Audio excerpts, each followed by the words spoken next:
Selamat sore, kami dari kelompok 1 akan melakukan presentasi hasil diskusi tugas kami yang berjudul Analisis Perkembangan Kebudayaan dan Pariwisata Kota Gwangju, Yogyakarta, dan Tanjung Pinang sebagai kota budaya. Dengan program studi teori perencanaan dengan dosen pengampu Ibu Khairunisa Sabirin, jurusan Perencanaan Wilayah dan Kota, Fakultas Teknik tahun 2021-2020. Selanjutnya,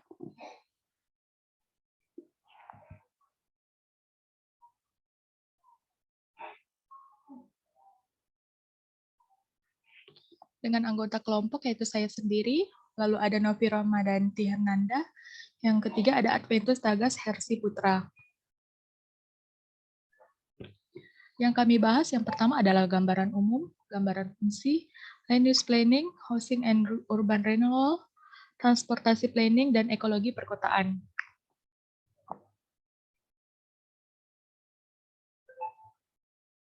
Nah, berikut adalah abstrak yang kami paparkan dengan kata kunci kota, budaya, dan wisata. Selanjutnya, yang pertama adalah gambaran umum, bentuk gambaran umum kota Yogyakarta, Gwangju, dan Tanjung Pinang sebagai berikut. Kota Yogyakarta. Daerah Istimewa Yogyakarta adalah daerah istimewa setingkat provinsi di Indonesia yang dipimpin oleh seorang gubernur bergelar Sultan. Daerah Istimewa Yogyakarta terdiri dari Kabupaten Sleman, Kabupaten Bantul, Kabupaten Gunung Kidul, Kabupaten Kulon Progo, dan Kota Yogyakarta. Daerah Istimewa Yogyakarta memiliki luas 3.185,80 km dengan 78 kecamatan dan 438 desa atau kelurahan. Menurut sensus penduduk tahun 2010, jumlah penduduk daerah istimewa Yogyakarta adalah sekitar 3.452.390 jiwa dengan kepadatan penduduk 1.084 jiwa per kilometer. Sebagian wilayah dengan luas 1.657 hektar terletak pada ketinggian kurang dari 100 meter dan sisanya 1.593 hektar berada pada ketinggian 100 sampai 900 mdpl. Selanjutnya Kota Tanjung Pinang. Kepulauan Riau memiliki letak geografis yang tergolong strategis, yaitu antara Laut Cina Selatan, Selat Melaka, dan Selat Karimata. Adapun secara administratif, ibu kota provinsi ini terletak di Kota Tanjung Pinang. Kota Tanjung Pinang secara geografis berada di Pulau Bintan dengan posisi pada 51 derajat sampai 59 derajat lintang utara dan 104,23 derajat sampai dengan 104,34 bujur timur dengan ketinggian wilayah 64 meter dan total luas wilayah 258,82 km, di mana luas daratannya adalah 150,86 km, sedangkan luas lautannya 107,96 km. Selanjutnya adalah Kota Gwangju. Kota Gwangju adalah kota terbesar kelima di Korea Selatan, dan kota ini merupakan kota metropolitan yang terletak di ujung selatan semenanjung Korea di Provinsi Jeollanan dengan area seluas 501,31 km dan jumlah penduduk sekitar 1.407.000 jiwa. Kota ini sebelumnya juga merupakan ibu kota Provinsi Jeolla Selatan sampai pada tahun 2005.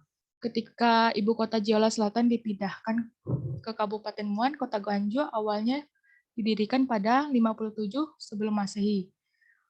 Gwangju telah dianggap sebagai garda depan demokrasi bangsa sebagai akibat dari pemberontakan demokratis yang terjadi pada Mei 1980.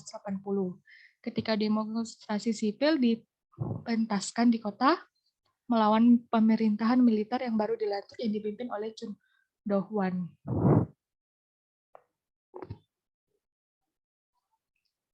Selanjutnya akan dijelaskan oleh Bang Tagas. Yang kedua, gambaran fungsi di Kota Yogyakarta. Kota Yogyakarta berfungsi sebagai pusat seni budaya di Jawa Tengah. Pengembangan seni budaya merupakan aspek yang dapat mencerminkan kesejahteraan masyarakat. Perkembangan seni budaya sendiri dapat dilihat dari peningkatan paguyuban seni dari 549 pada tahun 2009 menjadi 594 pada tahun 2010, naik 45 paguyuban. Pada 2011 naik menjadi 650. Data mengenai penyelenggaraan festival seni dan budaya di Yogyakarta, yaitu terdapat 28 kali penyelenggaraan festival seni dan budaya di Yogyakarta. Lokasi-lokasi yang biasa digunakan untuk melakukan festival maupun pameran sebagai berikut. Jogja Expo Center, Jogja National Museum, Taman Budaya Yogyakarta, Alun-Alun Kidul, Plaza Ngasem, Kawasan Tugu Yogyakarta, Kawasan Malioboro dan titik nol Benteng Friedeburg, and XT Square. Selanjutnya, Kota Tanjung Pinang merupakan kota yang syarat akan sejarah, budaya, dan adat istiadat Melayu. Ibu kota Provinsi Kepulauan Riau ini terkenal dengan sebutan Kota Gurindam 12 karena di Pulau Penyengat bersemayam Raja Ali Haji yang termasyhur dengan karya sastranya Gurindam 12. Fungsi Tanjung Pinang dalam sistem perkotaan nasional adalah sebagai pusat kegiatan wilayah. Kota Gwangju berfungsi sebagai pusat budaya dan seni di Korea Selatan. Seni media di Gwangju menghubungkan bakat seni kontemporer kota dengan teknologi mutakhir. Banyak acara budaya dan seni diadakan di kota ini seperti Gwangju Biennale, Festival Seni Media, dan Forum Budaya Asia. Semuanya berkontribusi untuk memperluas cakrawala baru dalam seni media.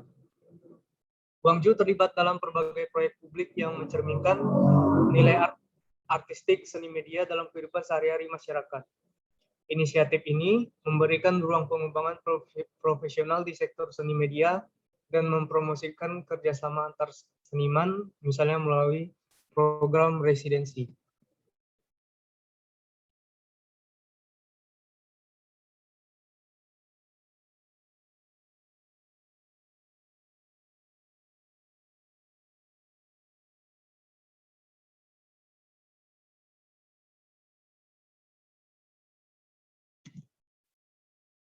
Selanjutnya,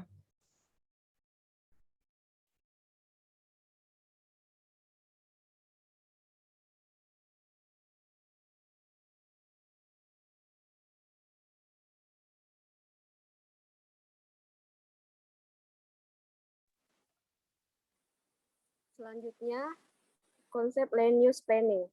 Next.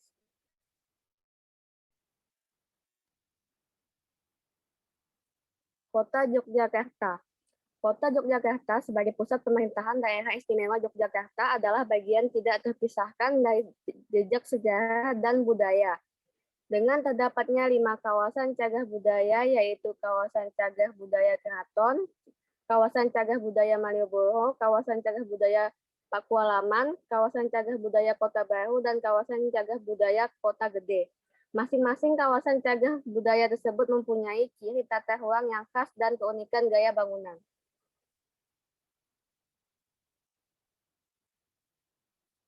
Tempat budaya. Di sini ada 2 tempat budaya di kota Yogyakarta, yaitu Keraton Yogyakarta dan Jalan Malioboro. Next.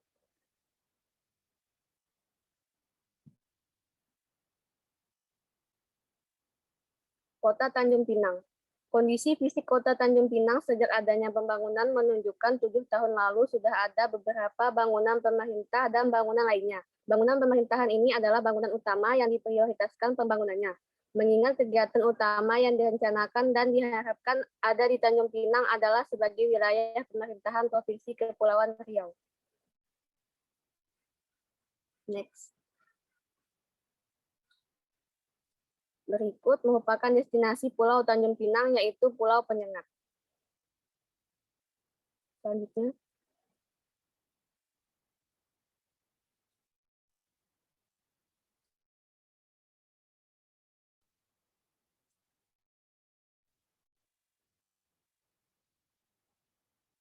Kota Gwangju. Kawasan perkotaan Gwangju yang padat untuk pusat kebudayaan di Korea Selatan sehingga menerapkan teori perkotaan klasik. Hal ini menciptakan kawasan yang kompak dan berkelanjutan. Dengan banyaknya situs kebudayaan yang terdapat di Gwangju dan menjadi daya tarik baik untuk penduduk lokal maupun wisatawan luar. Selanjutnya adalah Desa Budaya dan Sejarah yang Nimdong, merupakan kawasan bersejarah dan penuh nilai budaya di kawasan Gwangju. Di kawasan ini selain dapat melihat arsitektur rumah-rumah zaman dahulu, juga dapat melihat bangunan gereja yang konon sudah berdiri 100 tahun lamanya. Kemudian kawasan ini dulunya banyak ditinggali oleh warga asing yang menjadi misionaris. Selanjutnya,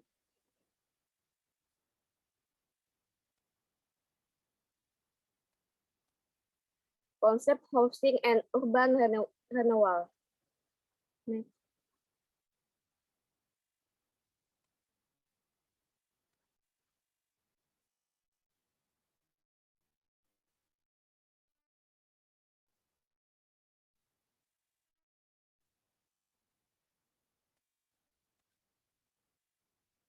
Next.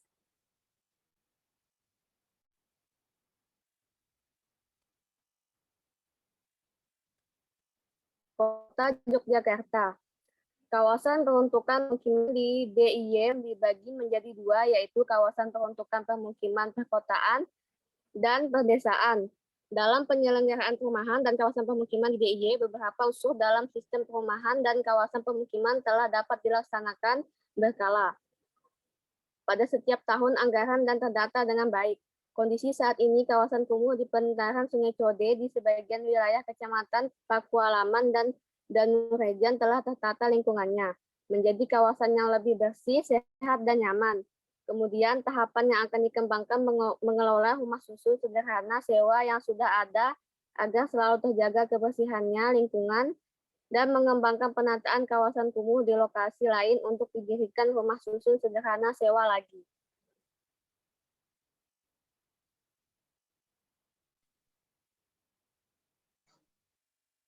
Kota Tanjung Pinang. Perumahan yang ada di Tanjung Pinang terdiri dari dua, yaitu tidak terencana. Perumahan tidak terencana merupakan perumahan existing yang ada sebelum adanya rencana pengembangan. Bentuk perumahan ini tidak beraturan dan tidak memiliki pola perumahan. Jenis ini paling banyak berada di kawasan pesisir. Konsep penanganan kawasan perkotaan dikonsentrasikan pada peningkatan kualitas pemukiman yang dilakukan melalui pola pemungkaran. Pola pemungkaran dilakukan untuk perbaikan dan untuk pembangunan kembali perumahan yang menjadi perumahan dan permukiman yang lain.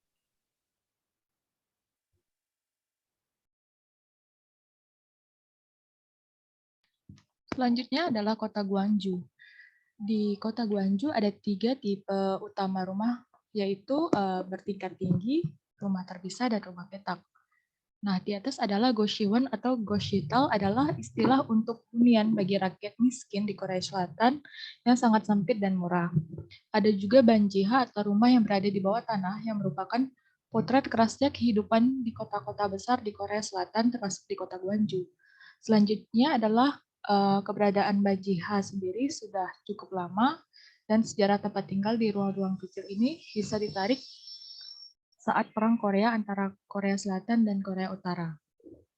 Selanjutnya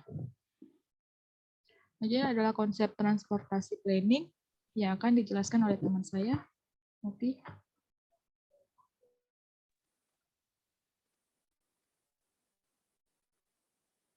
Kota Yogyakarta. Ada 3 macam tiket yang dapat dibeli oleh penumpang, yaitu tiket sekali jalan atau single trip dan tiket umum berlangganan. Tiket ini berbeda dengan karcis bus biasa karena merupakan kartu pintar atau smart card. Karcis akan diperiksa secara otomatis melalui suatu mesin yang akan membuka pintu secara otomatis. Bus Trans Jogja ini adalah sebuah upaya pemerintah Daerah Istimewa Yogyakarta untuk meningkatkan pelayanan publik khususnya pada sektor transportasi darat di kawasan perkotaan, menghentikan sistem sektoran menjadi sistem pembelian pelayanan.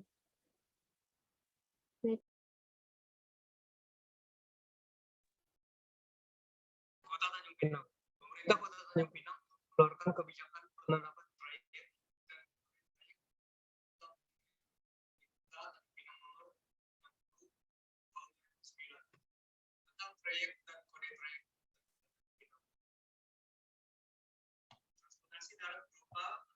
telah juga diatur berdasarkan peraturan wali kota atau Perwal pada tahun 2009 tanggal 24 Januari 2009 untuk penetapan trayek dan kriteria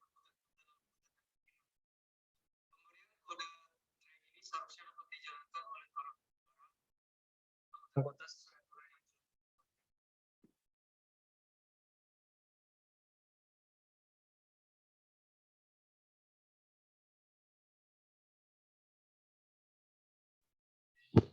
Selanjutnya, Kota Guangzhou. Masyarakat di Kota Guangzhou menggunakan Guangzhou Metro sebagai sistem transportasi. Nah, Guangzhou Metro ini adalah sistem angkutan cepat Kota Guangzhou, Korea Selatan yang dioperasikan oleh Guangzhou Metropolitan Rapid Transit Corporation. Itu jaringan kereta bawah tanah pertama kali yang dibuka pada tahun 2004 dengan 14 stasiun.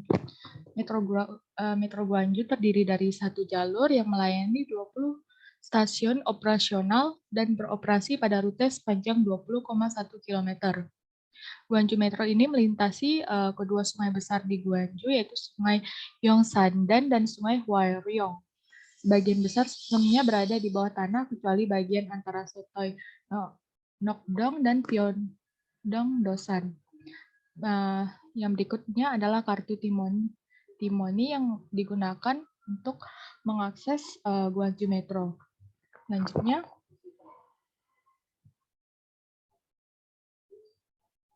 akan dijelaskan oleh konsep ekologi perkotaan. Selanjutnya akan dijelaskan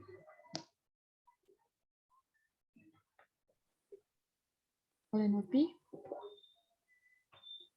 Kota Yogyakarta sejak 5 tahun belakangan telah membuat inovasi dalam pengelolaan lingkungan. Inovasi tersebut adalah pembangunan ruang terbuka hijau publik atau RTHP.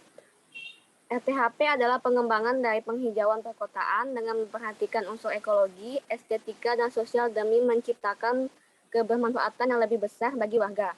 Pembangunan RTHP menganut konsep sebagai ruang interaktif bagi warga dengan berbasis penghijauan.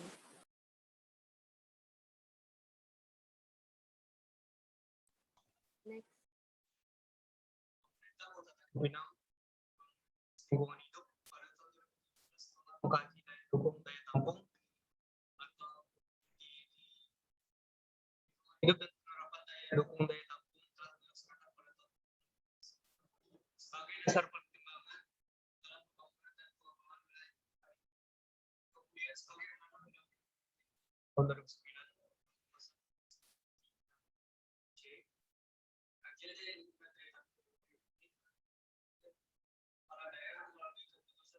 yang Pinang nomor 280 tahun 2017 tentang dokumen dan peta daya dukung dan daya tampung berbasis jasa ekosistem kota Tanjung Pinang.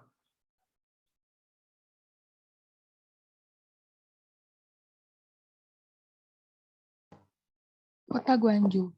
Upaya signifikan sedang dilakukan untuk meminimalkan potensi masalah lingkungan dan juga meningkatkan nilai kawasan hutan.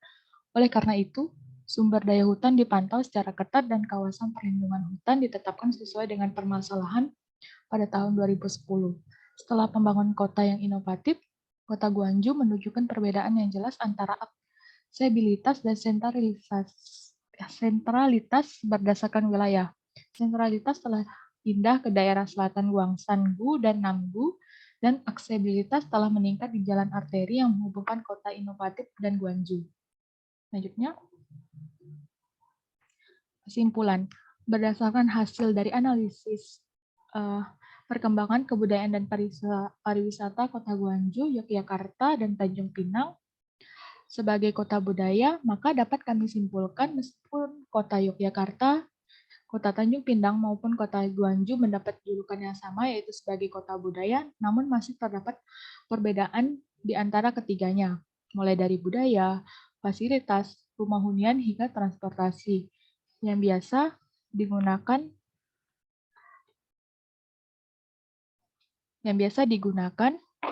bagi masyarakat yang ada di sana. Nah, dari segi budaya dan pariwisata, Kota Yogyakarta dan Tanjung Pinang dan Gwangju sama-sama memiliki fasilitas dan sarana yang sangat baik, meskipun Kota Gwangju masih lebih unggul dibandingkan kedua kota lainnya. Selanjutnya. Baik, sekian presentasi yang dapat kami lakukan. Mohon maaf jika ada salah kata. Selamat sore.